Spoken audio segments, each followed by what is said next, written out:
And welcome to a brand new episode of Jon the PM podcast, where we believe that managing projects is not just a job, but a way of life. I'm your host, Elise McGlothian, and if you're tuning in for the very first time, I'm thrilled to have you here. For those of you who know me from my YouTube channel, Jon the PM, it's great to have you join me on this journey. Managing projects is a subject that has not only transformed my career, but also enriched my personal life in countless ways. So I'm excited to share my insights, experiences, and some valuable tools and techniques that can supercharge your journey. In today's episode, we're going to talk a little bit about Agile. Agile, both the methodology as well as the mindset. And so this particular area is this particular sequence that we're doing here is a little bit different for me. So, bear with me on these areas. But I've invited a special guest, and her name is Elise. In full disclosure, she is my daughter, but she is she pays her own bills. So I am excruciatingly proud of that. And she does some wonderful work up in the capital region. And she is a true professional in all sense and manners of the world. However, I am a proud father, so that does go without saying. But believe me, she can hold her own. So I just want to make that as a full disclosure. What's interesting about Elise, just for context, and because one of the reasons why I asked her to come here today is because I believe that she kind of represents a typical early stage career professional. Okay. And if you haven't heard me before, I have this I gave a talk, some time ago actually, about the idea that the world is moving towards projects. In other words, the idea that you'll go into a company and just maintain the business, that really has passed. And if that's the way your company does it, with your particular job, then basically you're at risk of being automated. So, you definitely want to be on the project side. And Elise has really been on the forefront of those areas. I am also glad to see that she is pursuing her PMP. So that was exciting. I really don't foresee any problems with her doing it, other than doing it. You can smile. Eventually you just gotta do it. I certainly wouldn't let you, go forward if I didn't think that you had the skills and attributes, to accomplish that journey. Now, however, she did have some questions on Agile, and that's kind of interesting. Because there's both Agile, the mindset, and Agile, the methodology. In all cases, it is better to be agile than to do agile. So that's really kind of the first foresight, just to kind of make sure that we're kind of aligned on that.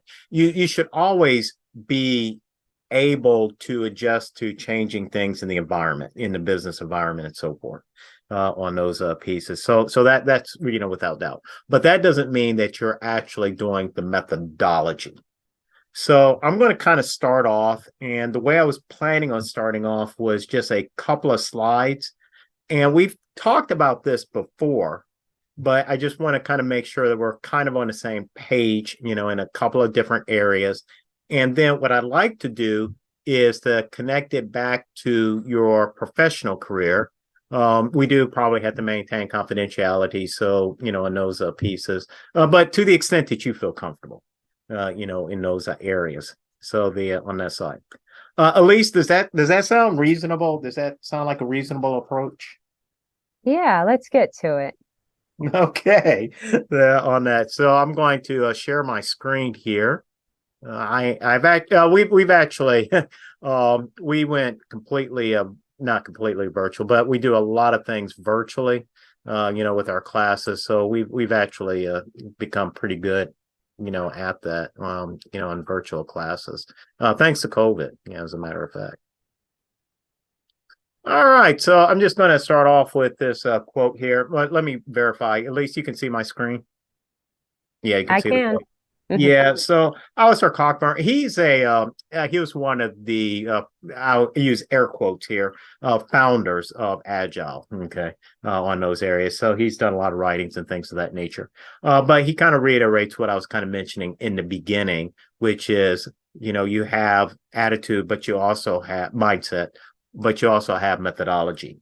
So here, this is his quote attributed to him. Agile is an attitude, not a technique with boundaries. An attitude has no boundaries. So we wouldn't ask, can I use Agile here? But rather, how would I act in the Agile way here? Or how Agile can we be here? Now, my interpretation is that from a mindset perspective, you should always look at your business or your life or whatever may be the case in an agile way. How flexible can you be? How adaptive can you be on those areas? There we go. Try and get to. So let me back up a screen here. Just so you know.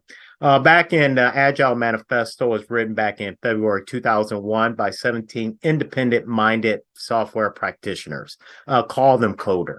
At the end of the day, they were basically complaining about their jobs because at that point in time, what would happen is that they would do a lot of coding, software programming, but then the code would be out, excuse me, the documentation that they had to put on the code would be outdated because the code would change, right? Technology changes every 30, 60, 90 days. So they were always documenting something that was past gone. And that became an issue for them. Now, I would like to say, Elise, that really Agile has been around since the 1940s, the 1950s with the Kanban. And relative to this discussion, it's actually a pretty fascinating piece, but I don't want to spend a lot of time on it here, on that side, on those pieces. But just to kind of leave you with the idea that agile methodologies, Kanban, and so forth has been around for a long time. However, it did become very important in the software industry because of the pace of change. They came up with 4 values, 12 principles, and a lot of different practices.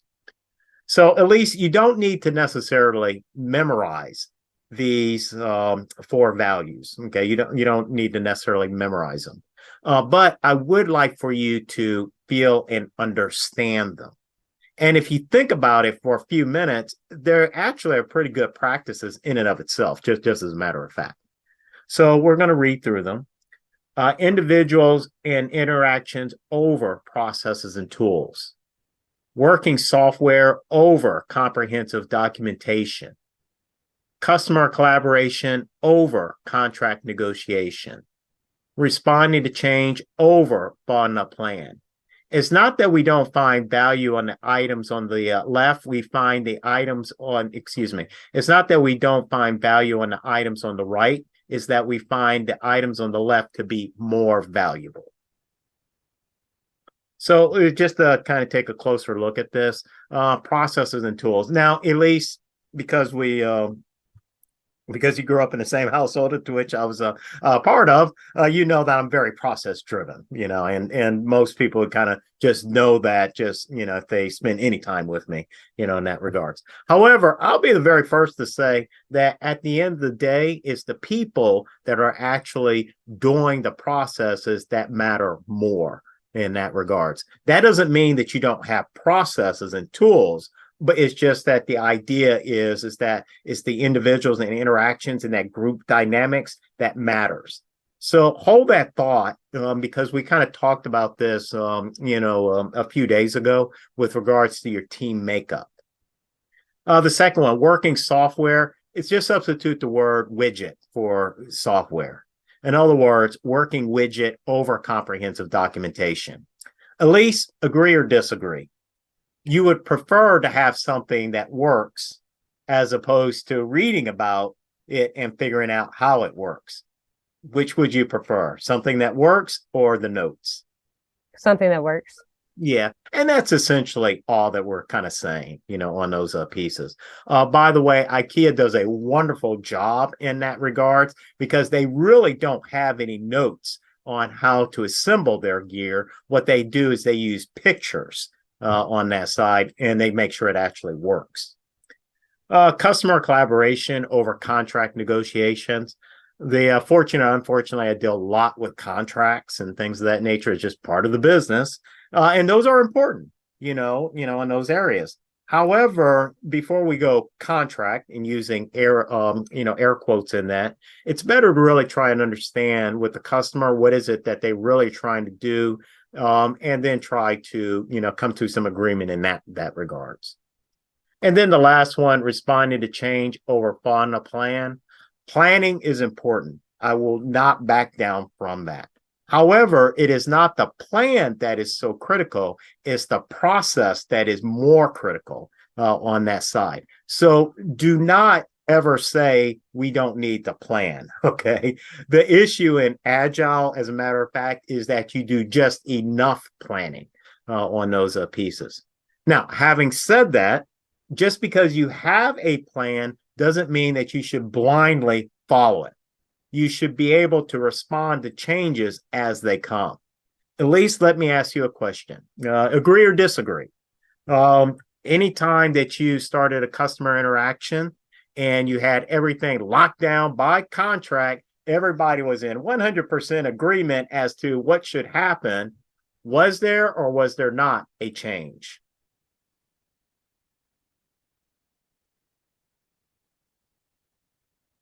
There is a change. Yeah, whatever the change may be on that side. All right, so at least before going any further, does the Agile Manifesto kind of resonate? The four on the left are the key values. Yeah, and if you think about it, does any of them, this came out of the Agile world, quite frankly, but just from a business perspective or a personal perspective, do you really see any debate about them? I mean,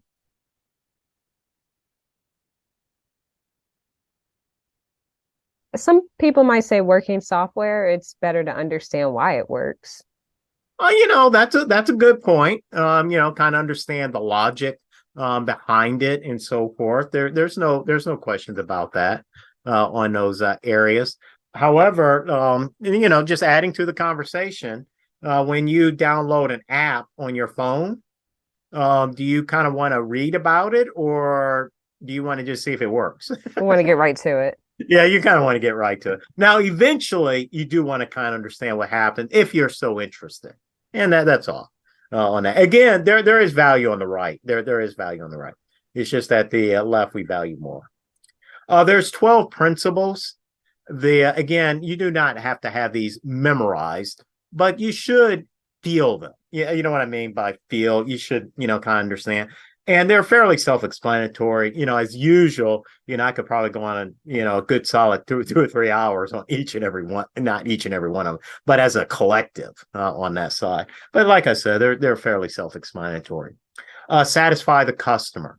Oh, that kind of makes sense, welcome change. Well, guess what? There's going to be change on a project. Deliver frequently. This is interesting. Elise, let me ask you a question here. Boy, I'm asking you a lot of questions, huh? Do you prefer to wait 2 to 3 years before you actually have a finished product? Or would you prefer to have something that you can use as you're going through the process, as you're going through the 2 to 3 years? Which one would you prefer? Something you can use as you're going through it? Right, something you can use. And I think my clients would say the same. Yeah, exactly. On those pieces. Collaborate daily. They, kind of read that as frequent collaboration. In other words, the ability to talk to your client if needed on a daily basis. Support and trust motivated teams. Again, just like the manifesto, kind of coming back to teams and things of that nature. If you have a good, solid team, they're well versed in their craft. They actually care about the product. You want to release them, okay? But core of that is they have to feel that they have to be motivated. Promote face-to-face conversations. While in today's world, we do a lot of emails and texting, right? Sometimes after I don't know about you, but usually after the third interaction by email or something, I just tell people to pick up the phone and give them a call. Because after that, something's kind of gone array. Deliver working software, working widget. Promote sustainable pace. This is an interesting one. Back when I exited the service, came out of the Army, went to work for Fortune companies, Fortune 500 companies, and so forth.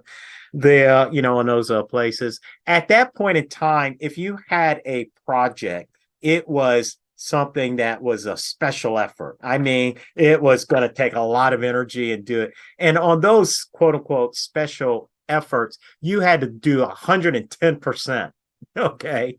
Nowadays, if everything that you receive is a project, and if you give 110% on everything, what's going to happen? You're going to break. It's unsustainable. So you have to build it so that you can do it over the long term. Otherwise, you are going to break. Promote technical excellence. You should be a master of your craft. Maximize through simplicity. Life is complex. How can we make it more simpler? Have self-organized teams. Wow, Elise. Now, I'm not sure if you know this, but who do you think is some of my favorite project managers? What area do you think they came out of? Kind of a broad question. what Broadcast? Well, okay. So yeah, we do share that as a common work background, the broadcast industry. However, believe it or not, kindergarten teachers, they rock. Why? That's a good question. The reason why, and you think of this as an analogy, they are capable of taking a 5 or 6 year old and over the course of a year, make that individual to be self-sufficient. As a project manager, one of your jobs is to take a team that's brand new, to the project management world, and over the course of some time period, make them independent so that they really should be able to operate without you on those areas. In other words, a self-organized team. And believe it or not, kindergarten teachers intuitively understand that process. Last one, reflect and adjust regularly. That's just really lessons learned. After every interaction, just do a lessons learned on those pieces. The biggest reason why is because what'll happen is that a new project's going to come up. And so you can't change the past, but you can learn as you go forward. All right, Elise. Now that was a little bit of a whirlwind with the 12 principles there. Did you, like I said, you don't have to have them memorized, but do they kind of resonate? Yeah, I think they resonate, especially with the millennial mantra of doing what you can without overburdening yourself or your team. Yeah, we wouldn't put too much burdens Mhm. on those pieces, on those areas. This is not a generational discussion. However, in one of my coaching calls, we did have an interesting discussion about generations on that side. So